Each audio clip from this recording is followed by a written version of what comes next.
우리에게 주시는 하나님 말씀은 사도행전 7장 44절부터 53절까지 말씀입니다. 사도행전 7장 44절부터 53절까지 말씀을 저와 여러분들이 한 절씩 교독하겠습니다. 광야에서 우리 조상들에게 증거의 장막이 있었으니 이것은 모세에게 말씀하신 이가 명하사 그가 본 그 양식대로 만들게 하신 것이라. 우리 조상들이 그것을 받아 하나님이 그들 앞에서 쫓아내신 이방인의 땅을 점령할 때에 여호수아와 함께 가지고 들어가서 다윗 때까지 이르느니라. 다윗이 하나님 앞에서 은혜를 받아 야곱의 집을 위하여 하나님의 처소를 준비하게 하여 달라고 하더니 솔로몬이 그를 위하여 집을 지었느니라. 그러나 지극히 높으신 이는 손으로 지은 곳에 계시지 아니하시나니 선지자가 말한 바 주께서 이르시되 하늘은 나의 보재요 땅은 나의 발등상이니 너희가 나를 위하여 무슨 집을 짓겠으며 나의 안식할 처소가 어디냐. 이 모든 것이 다 내 손으로 지은 것이 아니냐 함과 같으니라. 목이 곧고 마음과 귀에 할례를 받지 못한 사람들아 너희도 너희 조상과 같이 항상 성령을 거스르는도다. 너희 조상들이 선지자들 중에 누구를 박해하지 아니하였느냐. 의인이 오시리라 예고한 자들을 그들이 죽였고 이제 너희는 그 의인을 잡아준 자요 살인한 자가 되나니 너희는 천사가 전한 율법을 받고도 지키지 아니하였도다 하니라. 아멘. 우리 교회에서는 주일에 출애굽기 말씀의 마지막 부분을 지금 읽어 나가고 있습니다. 마지막 부분의 대부분의 내용은 이 성막과 관련된 메시지라고 할 수가 있겠는데요. 이 성막은 성경에서 뭐 장막이나 회막이나 혹은 증거막 등의 이제 단어들로도 표현이 됩니다. 오늘 본문 44절에서도 증거의 장막이라라고 하는 표현을 통해서 과거에 성막이 있었다는 사실, 또 광야에서 성막을 만들었다는 사실을 밝히고 있습니다. 이 성막이 중요한 건 이제 살아계신 하나님이 이 이스라엘 백성들과 함께 하신다는 것을 이제 보여주는 증거이고, 또 때로는 이 성막 안에서 모세나 혹은 제사장들에게 이제 말씀하시는 하나님이신 것을 알 수가 있습니다. 이것이 만들어지는 과정은 지금 이제 이 9월에 진행되고 있는 말씀의 제목처럼 하나님께서 모세에게 명령하신 내용에 따라 이제 이스라엘 백성들이 만들어 가는데, 이 작업을 하기 위해서 마음에 원하는 자들은 누구라도 이제 성막에 필요한 재료들을 가져올 수가 있었고요. 그 중에서 마음이 지혜로운 사람들이 성막 제작에 참여를 합니다. 그런데 그것이 이제 그냥 만들어지는 것이 아니라 오늘 본문에서는 이 모세가 본 양식대로 만들었다라고 하는 표현이 들어 있고요. 그것은 이제 이번 주 설교의 제목처럼 하나님께서 만들라고 하시는 이제 법대로 이 성막이 제작이 됩니다. 이것을 오늘 본문에서는 또 이제 조상들이 받았다라고 하는 표현까지 사용을 하는데, 받았다고 표현을 하는 것은 자신들의 임의로 디자인하고 이제 계획해서 성막이 만들어지는 것이 아니라 하나님께서 모세에게 보여준 양식을 받아가지고 그 양식대로, 그 설계도대로 이제 제작을 했다라고 하는 이제 의미이지요. 그렇게 해서 이제 모세 시대에 만들어진 이 성막은 여호수아가 이제 가지고 광야에 들어갑니다. 모세는 가나안 땅에 들어가지 못했기 때문에 광야에서 만들어진 성막과 이제 그 이동하는 과정만 이제 보게 되었고요. 요단강을 건너가서 가나안 땅에 이 성막을 설치하고 성막에서 제사를 드리는 일은 이제 여호수아 때부터 시작이 되어서 다윗 때까지 이제 계속 진행이 되지요. 그러는 과정 중에 이제 이스라엘 백성들은 그들과 함께 이제 이동하시는 하나님, 그러니까 움직이시는 하나님이시라는 사실을 확인하기도 하고, 또 그들과 함께 거하시는 하나님을 이제 성막을 통해서 이제 확인을 하기도 합니다. 그렇게 이제 성막으로 오랜 세월을 보내다가 다윗 때에 이르러서 이제 다윗이 하나님을 위하여 성전을 짓겠다, 여호와를 위하여 처소를 만들겠다라고 하는 이제 생각을 가지고 이제 재료를 모으기 시작을 했는데, 하나님이 허락을 하지 아니하셨어요. 뭐 허락하지 아니하신 이유는 아시는 대로 다윗이 많은 전쟁 가운데 피를 흘렸기 때문에 다윗이 아니었으면 좋겠다라고 하는 하나님의 뜻을 따라서 다윗은 재료만 모아놓고 이제 성전 건축은 솔로몬이 하게 됩니다. 뭐 다윗이 됐건 솔로몬이 되었건 이 성전이 이제 세워지는 것은 하나님을 사랑하는 마음으로 이 성전을 지은 것이라고 할 수가 있겠는데요. 문제는 성막도 그렇거니와 이 성전도 지을 때는 하나님을 사랑하는 마음으로 짓기는 하였지만 이걸 지어놓고 난 다음에는 항상 어느 순간 이제 그 자체가 우상이 되어버리는 일들이 이제 벌어지게 됩니다.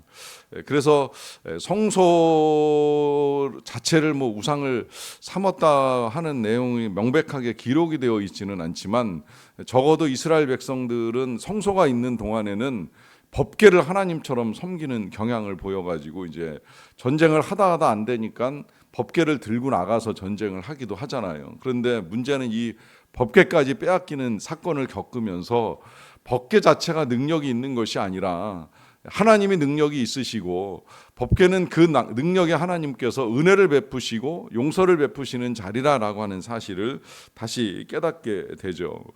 성전도 크게 다르지 않아요. 성전도 만들 때는 하나님을 사랑하는 마음으로 지어 놓았는데 지어놓고 나서 솔로몬이 깨달은 것을 제가 이제 첫 주에도 말씀을 잠깐 드렸어요. 막상 만들어 놓고 나서 보니까 과연 여기에 하나님을 모실 수 있을까? 이게 아무리 웅장하고 거대하게 지어졌다라고 하더라도 하나님이 여기에 들어오실 만한 분이신가? 아니라고 하는 것이죠. 사실 오늘 본문에서도 비슷한 내용을 우리에게 알려주는데요.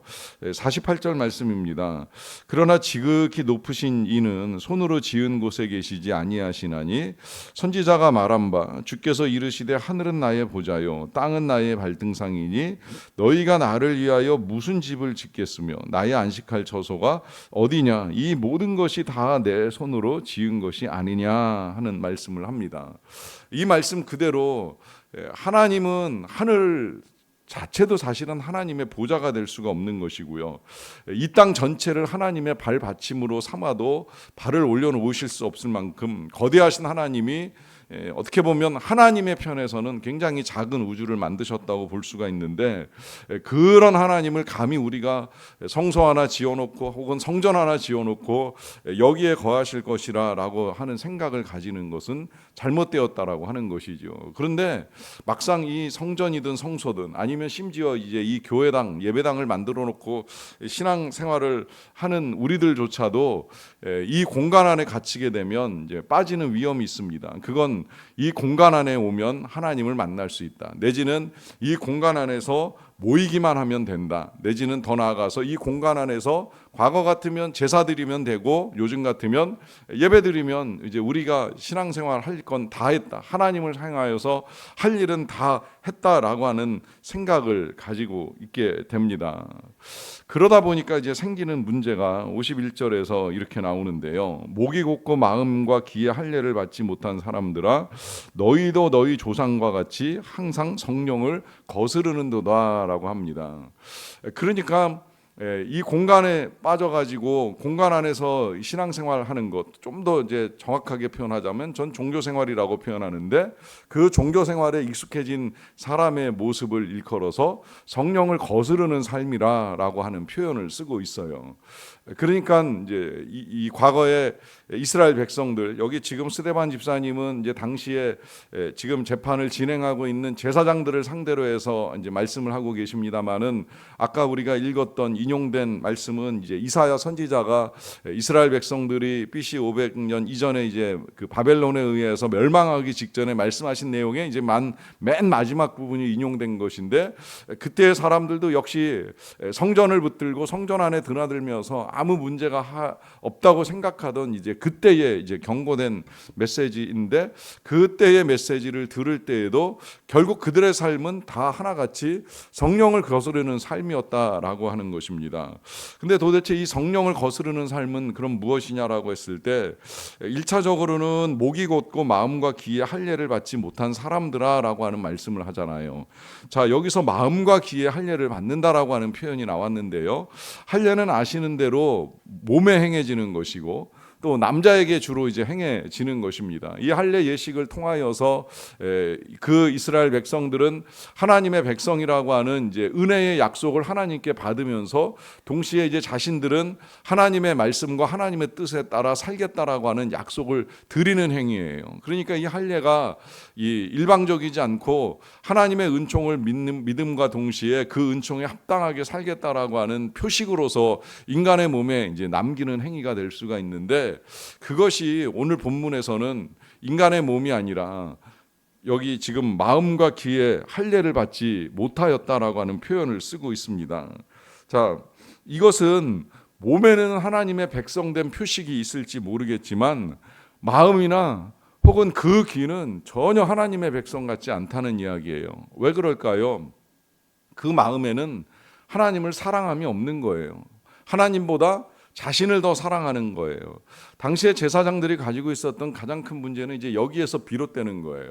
성전에서 매매하지 말라고 하는 문제를, 아직도 이 장사하는 문제를 가지고 이제 거론하시는 분들이 가끔 계시는데, 문제는 장사가 아니라 그 장사를 통해서 제사장들이 자신의 사욕을 취하려고 했다는 거예요. 그래서 성도들이, 이스라엘 백성들이 가지고 온 재물은 불량하다고 거절하면서 자기네들은 그것보다 더 불량한 재물을 고가로 성전 안에서 파는 작업을 통하여서 뒤로 뒷돈을 챙기는 이 제사장들의 악한 행실의 안에는 하나님을 사랑함보다는 자신을 사랑하는 마음이 더 큰 거죠. 그러니까 제물 바치는 행위를 통해서 백성들은 어떤 고통을 받든지, 그 거절을 통해서 어떤 상처를 받든지 자신들은 이익만 챙기면 된다라고 하는 이 마음 안에 하나님이 자리를 잡을 틈은 전혀 없었다는 거예요. 그러니까 성전을 드나들고 성전을 섬긴다고 말을 할지는 모르겠지만 하나님을 사랑하는 마음이 없는 그들의 할례는 몸의 할례일지는 모르겠지만 마음의 할례는 전혀 아니었다라는 사실을 일깨워 주시는 것이고, 거기에 더하여서 마음과 함께 왜 기의 할례를 받으라고 하겠습니까? 기의 할례를 받으라는 이야기는 기를 할례하듯이 잘라내서 상처를 내라는 이야기가 절대 아니겠지요. 기의 할례를 받으라고 하는 건 그와 같은 하나님의 말씀을 좀 듣고 하나님의 뜻을 따라 행해 나가야 된다라고 하는 것인데, 그 옛날 이사야의 때나 혹은 예수님의 때나 그 누구도 들으려고 하지 않는다는 거예요. 그러다 보니까 52절에 이런 말씀하시죠. 너희 조상들이 선지자들 중에 누구를 박해하지 아니하였느냐? 다 박해하지 아니하였느냐? 이사야부터 뭐 예레미야, 에스겔 등등 많은 선지자들을 박해하지 아니하였느냐? 심지어 그 선지자들은 의인이 오시리라고, 다시 말하면 예수님께서 오시리라고 예고한 자들인데 그들을 죽였고, 더 나아가서 이제는 너희가 바로 그 의인 예수 그리스도까지도 잡아준 자요 살인한 자들이 아니냐라고 하면서 이 스데반 집사님이 이제 제사장들과 법정에 모인 사람들을 향하여 요즘 표현으로 하자면 돌직구를 날리고 계시는 거예요. 직격을 하십니다. 너희는 천사가 전한 율법을 받고도 지키지 아니한 백성들이다라고 하면서 그들이 하나님의 말씀을 듣지 아니한 이 모든 것들이 결국은 마음과 귀의 할례를 받지 못한 행위들이다라고 하는 말씀을 하십니다. 자, 여기에서 일단 우리가 먼저 말씀과 함께 다시 생각을 해야 될 건, 우리도 뭐 크게 다를 거 없이 귀한 예배당에 드나들면서 예배드리고 기도하는 삶을 늘 이어나가고 있는데요. 과연 우리의 마음과 귀에는 어떤 할례가 행해졌는가 하는 걸 다시 잘 생각을 해봤으면 좋겠습니다. 하나님을 얼마나 사랑하는가? 정말 우리가 사랑하는 건 하나님이신가? 아니면 나 자신인가? 우리가 정말 예수님을 가장 우선시하는가? 아니면 내 자녀 혹은 내 가족들을 더 우선시하면서 살아가고 있는 것은 아닌가 하는 생각을 해야 되고요. 그걸 이제 검증하는 또 하나의 기준은, 그렇다면 나는 얼마나 하나님의 말씀에 귀를 기울이는가, 듣고자 하는가, 더 나아가서 들은 대로 살고자 하는가, 그 말씀을 신뢰하는가 라고 하는 우리의 믿음의 태도를 의미합니다. 안타깝게도 우리가 많은 설교를 듣는 시대에 살아가고 있습니다만은, 그러나 듣는 것이 전부는 아닙니다. 들었다면 믿어야 돼요. 모든 건 믿음에서 납니다. 특별히 의인은 믿음으로 말미암아 산다고까지 우리에게 말씀하여 주셨습니다. 하나님을 신뢰하는 믿음을 가지시고 그 신뢰를 바탕으로 오늘 찬송가의 가사처럼 초막에서 살든 궁궐에서 살든 어디가 하늘나라라고 하는 기쁨과 평강을 절대 그 누구한테도 빼앗겨서는 아니 됩니다. 세상과 사람 그리고 사탄은 언제나 이걸 빼앗아 가기 위해서 애를 쓰지만 절대로 빼앗기지 아니하는 하늘나라를 누리는 삶이 우리 안에서 있어야만 합니다. 그때 이제 우리가 진정한 할례를 받고 세례를 받은 하나님의 백성들로 이 땅을 살아가는 것입니다. 그 증거가 어디에서 나타날까요?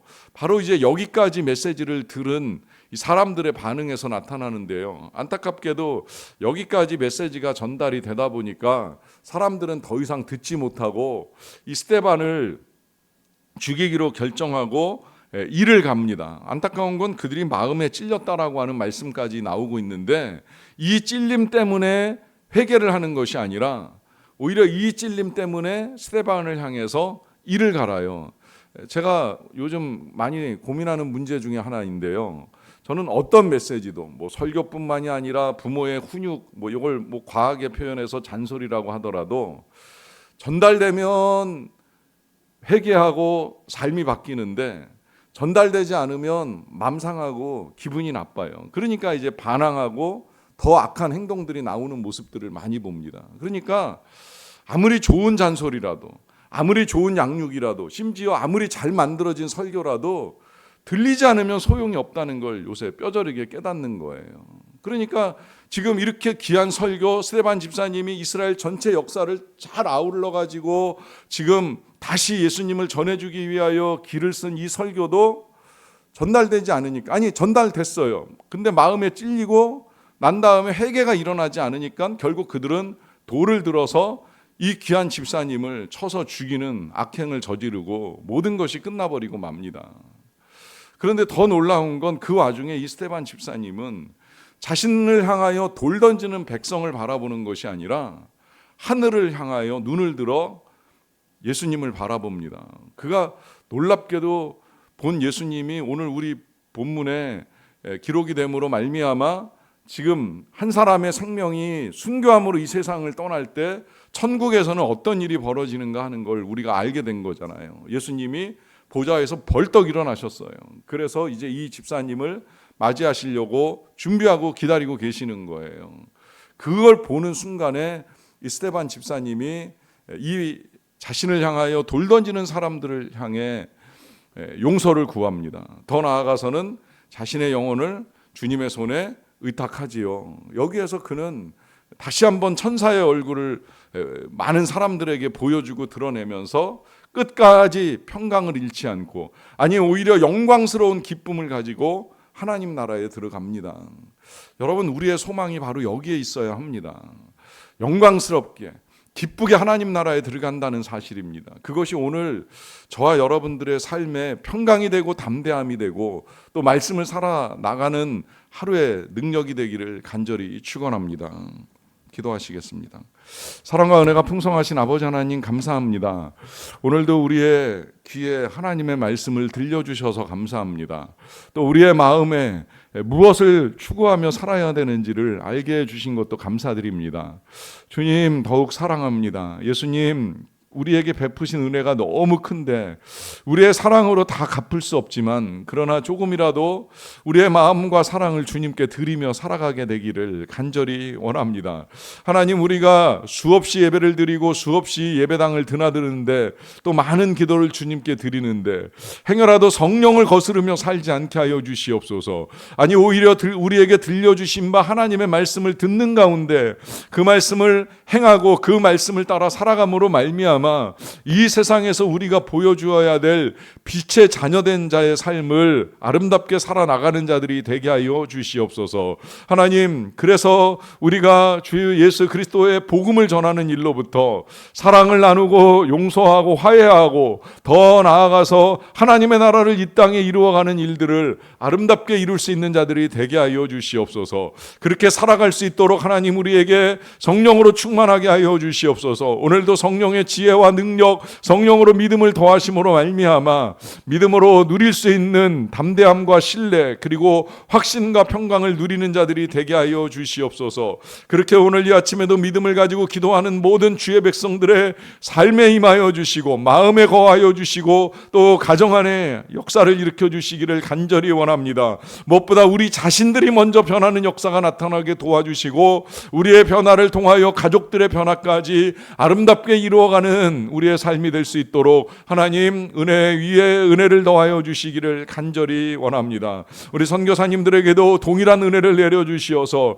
치료가 필요하신 분에게는 하나님으로 말미암는 이 치료의 광선이 나타나고 놀라운 변화와 회복의 역사가 일어나게 도와주시옵소서. 그 밖에도 사역하시는 우리 선교사님들을 하나님께서 도와주셔서 은혜 가운데 행해 나가시는 그 모든 사역을 통하여 우리 주 예수 그리스도의 이름이 열방에 전파되고 주님의 이름이 높임을 받으시고 주님의 이름으로 말미암는 구원의 역사가 만민 가운데 나타날 수 있도록 은혜를 베풀어 주시기를 간절히 원합니다. 하나님 우리나라를 긍휼히 여겨 주시옵소서. 여러 가지로 계속되는 어려움 가운데 이루어져야 될 협상이 잘 이루어질 수 있도록 도와주시고 상생의 정치가 행해지게 하여 주시며 아버지 하나님 끝없는 분열과 다툼을 획책하지 않게 하여 주시고 이제는 정말 국민과 나라가 살 길을 위하여서 바른 결정과 통합의 선한 일들이 이루어질 수 있도록 은혜를 베풀어 주시기를 간절히 원합니다. 모든 것들을 통하여 만민과 열방을 다스리시는 주님의 이름만이 높임 받으시기를 간절히 원하옵고